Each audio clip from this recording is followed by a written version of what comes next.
Hey, wonderful people. I just finished the second book in the Darkest Night series, and now I don't know what to pick up next. I have so many books I want to read of all the different genres. So I decided to let Goodreads choose for me. So today I'm reading the lowest and the highest rated books on my Goodreads TBR. Okay, let's see the highest rated book on my TBR, and it's oh my god, it's The Nightingale by Kristen Hanna. Let me tell you, I've been wanting to read this book for such a long time, but I'm so intimidated by it. I've seen so many people reading and crying over it. I'm sure I love it, but it will definitely break my heart. And I don't know if I can survive it. Well, the rating is really high. It's 4.65 stars. That's a lot. And it's historical fiction. I love historical fiction. Oh my god. I've never seen a single person read it and not cry, and that's terrifying, but I'm ready to take the risk. I think I love it. But I'm definitely going to cry. The lowest rated book on my TBR is Women's Hotel by Daniel M. Lavery. I truly don't know what this book is about. I don't really remember adding it. And damn, the rating is real low. It's 2.87 stars. What genre is this? It's historical fiction. Yeah. I'm reading historical fiction today, and I'm kind of curious to read it. And it's only 272 pages. Big decision time. Do I read what this book is about, or I just go blind into it? I think I'll go blind. And I think low rating doesn't mean that I won't like it, right? Oh, it's a part of the series. Yeah, it's the first book in the series, and then it has 1.5. Okay, I guess this is the one, Women's Hotel by Daniel M. Lavery. I will start with the lowest rated book, which is Women's Hotel. Right, I read the first chapter, and I want this book to be good, just to show that a low rating doesn't mean the book is bad. But I'm not going to sugarcoat this. It made me so sleepy. I usually read in the morning just to wake up. It's my little ritual before work, but this book wouldn't help me. And it wasn't even morning, it was like 7 p.m. I was fully awake. It's not a death sentence for a book. Some books have slow openings, but that's not a good first impression. Okay, let me actually explain what this book is about. The story is exactly as the title says, a hotel for women, 1960s New York, which is flowed between different women's lives. They're not married, they have no one to share a place with, probably don't even have families they could live with in the city, so they live in this hotel. Well, it's not really a hotel, it's more they share the bathroom and kitchen together on every floor. And look, this book is not bad, it's fine, I'm just not invested in it yet. I kept waiting for something to grab me. A character I couldn't stop thinking about, the scene that made my heart race, and so far, nothing. Okay, something actually happened. I'm not saying it's exciting, but it's something. There is a girl, and her landlord says that she will cut off the breakfast or increase the rent. And now this girl is threatening to beat a man named Steven just to get the breakfast back. And it actually made me laugh a little. Tell her that we are very reasonable, but that if she doesn't give in to our demands, we'll become as unreasonable as we have been reasonable, and she'll never see her shears again. And I'll get a chafing dish and start cooking in my room and attract mice, and overload the circuit breakers, and I'll fry eggs on the curling iron, and I'll start stealing everything that isn't nailed down, and I'll start beating Steven. Why Steven? Catherine asked. What's he got to do with it? Because everybody likes him, I like him, everyone would feel sorry for him, including me. It would produce a wave of moral outrage, so decisive and single-purposed that they have no choice but to bring back breakfast.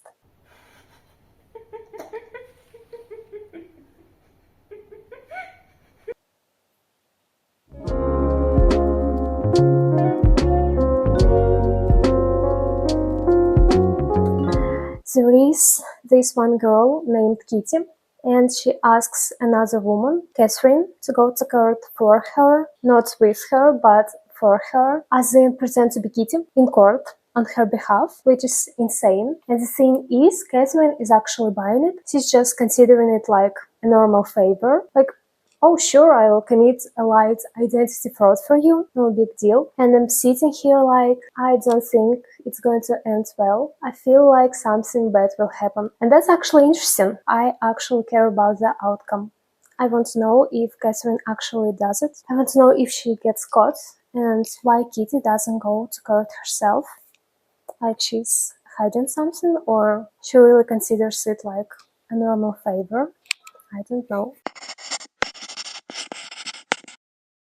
One detail I really liked, Mrs. Mosler, she runs the place and she goes through every single woman's application and she picks their floor and their neighbors.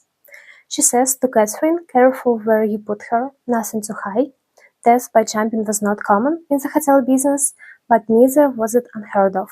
So they are judging the mental health of a new resident and the potential risk of jumping out the window. That's smart and kind. And my verdict so far, not bad, but not great. Women's Hotel is not plot-driven. It's more like interconnected stories about women living in this hotel. There were some interesting characters, but they don't really grow. You meet some character, you spend time with her, and then you never see her again, or you see her in the background of someone else's chapter, but she doesn't really change, she just exists. And I think that's intentional. The author is trying to show us the quiet stagnation of these women's lives, but as a reader, I need a little more than that.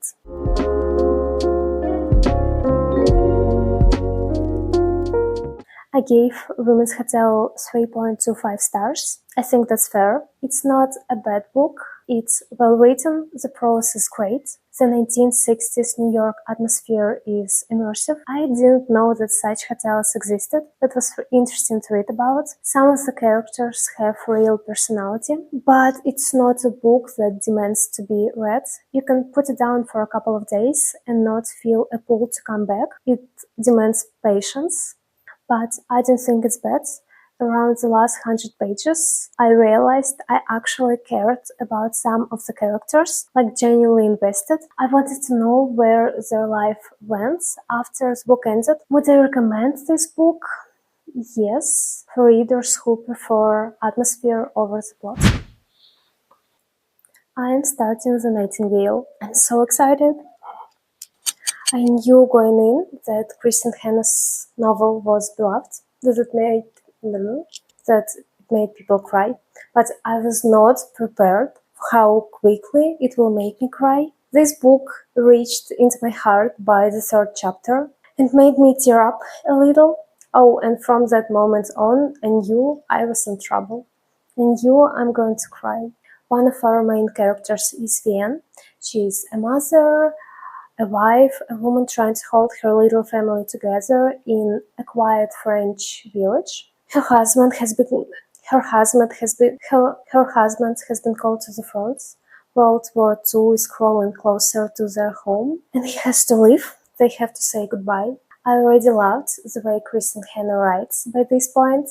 It's so beautiful and so easy to read, but it didn't make their goodbye any easier.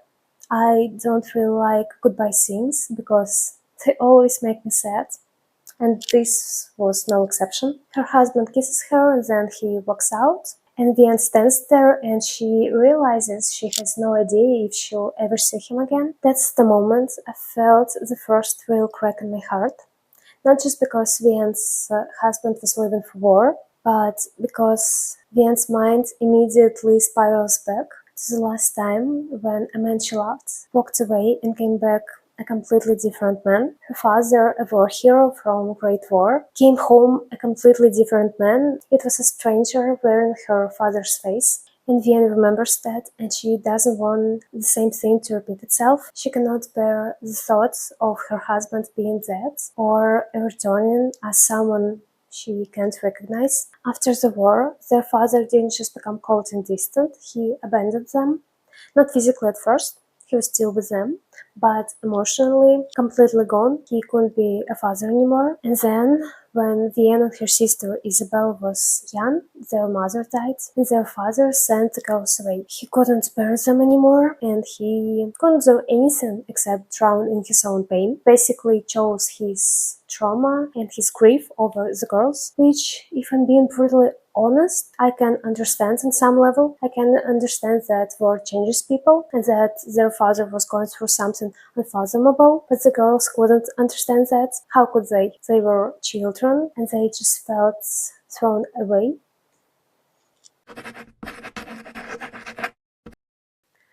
I really love the format of this book. In the beginning, we read someone else's point of view, and we have no idea who this is. The opening chapter is an old woman in the present day, but we don't know who that person is. We don't even know her name, her connection to the story that's about to unfold. She's just a presence, a mystery. Oh, and I love that. It just created this curiosity, because every time the new character gets introduced, I keep guessing maybe this is the woman. For now, I think it's Vienne or Isabel. It's definitely one of them. But I'm really enjoying it. It's sad, devastating, but and that guessing kept me so engaged. Like, I have a feeling that only one sister will survive, but I have no idea who this person is going to be. And I'm so grateful for writers who write what? Wait. I'm so grateful for authors who write such books about topics like war and our history, because it makes us remember what we went through, and maybe it will teach people not to make the same mistakes. I'm naive, I'm hopeful, but I hope that these books influence people to do only good and not to repeat the past mistakes. But this book is so good. I have a feeling that it's going to be a 5-star read for me. But what I know for sure is that I'll be really, really sad by the end of the book. Topics like war are hard by itself. Just this whole drama between sisters, it makes it even sadder. I feel like I get attached to the characters, so it makes this whole book even harder, because I just want them to be safe and happy. I do want them to suffer, but I feel like that's what Chris and Hannah will make them go through. But I'm just getting ready, because this book will definitely become sadder and sadder. I'll definitely cry. I don't know if crying makes the book 5 stars. Does it? I don't know if I cried over bad books, actually. And just knowing that I teared up a little, it has all the chances to become 5 stars. Here we go, it's settled.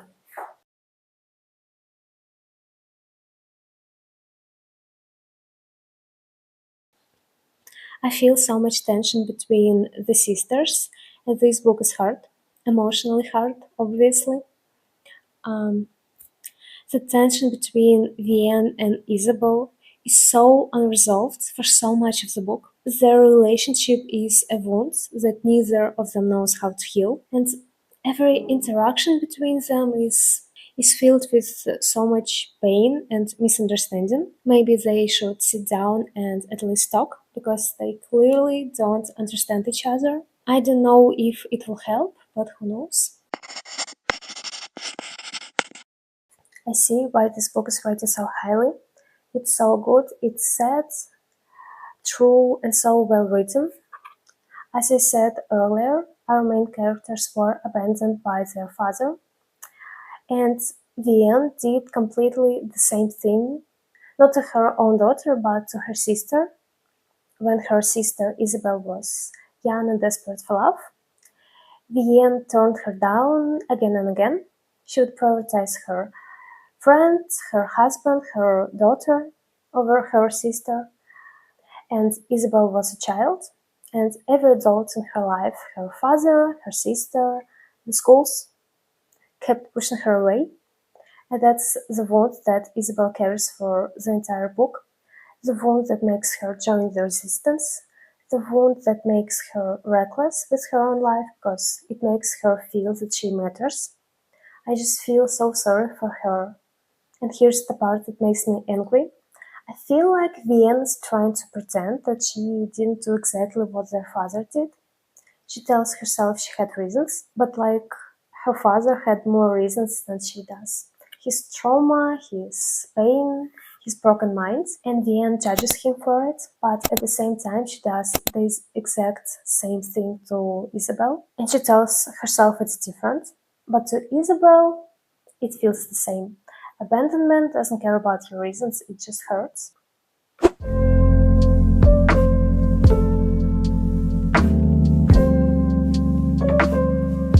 Now, I want to talk about Isabel for a little. Vienne is definitely not my favorite character, that's for sure, but Isabel is something else entirely. While Vienne is trying to pretend that everything is fine, Isabel joins the resistance because she can't sit still while the world burns. She's been abandoned her whole life, and she refuses to abandon friends. She helps people again and again, knowing that if she's caught, she'll be tortured, she'll be shot, and she does it anyway. I kept thinking, where does that come from? Does it come from the fact that she felt unwanted and had nothing to lose? But anyway, she's a hero. What she and other people who work with her do is so brave. I admire them a lot. This book is a perfect example that there are good people from all sides, while the Nazis are rightfully portrayed as oppressors. The book shows individuals like the German soldier Beck, who risks a lot trying to help Vienne and her friend, revealing that conscience and compassion can exist even within the evil regime. Like, bad countries don't exist, only bad people do. A country or regime may be led by terrible ideologies, but within it there will always be individuals who defy that evil through acts of compassion and bravery. At the same time, good people can also make bad choices out of fear. Villains like Captain Beck blur the line between enemy and ally, while French villagers who betrayed Jews show that evil is not confined to one flag. This book reminds us that humanity lives in individuals, not borders. I feel like I always film in my pajamas. Sorry about that. I'll just film and go to sleep.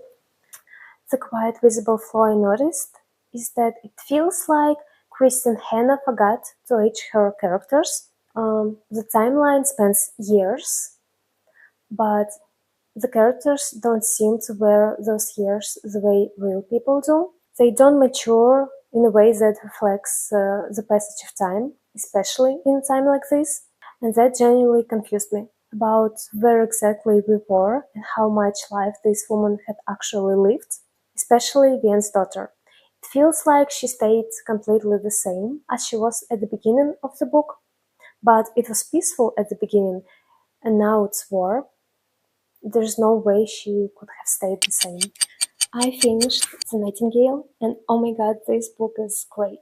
I never felt bored, not once. I was in a constant state of suspense about what would happen to the sisters. Every chapter ended, and I needed to know what came next. I needed to know if they would survive, if the war would take them or leave them. The pacing is relentless in the best way. Not because it's full of action scenes, but because the emotional stakes are so high. So, final verdict: The Nightingale by Kristen Hanna is 5 stars.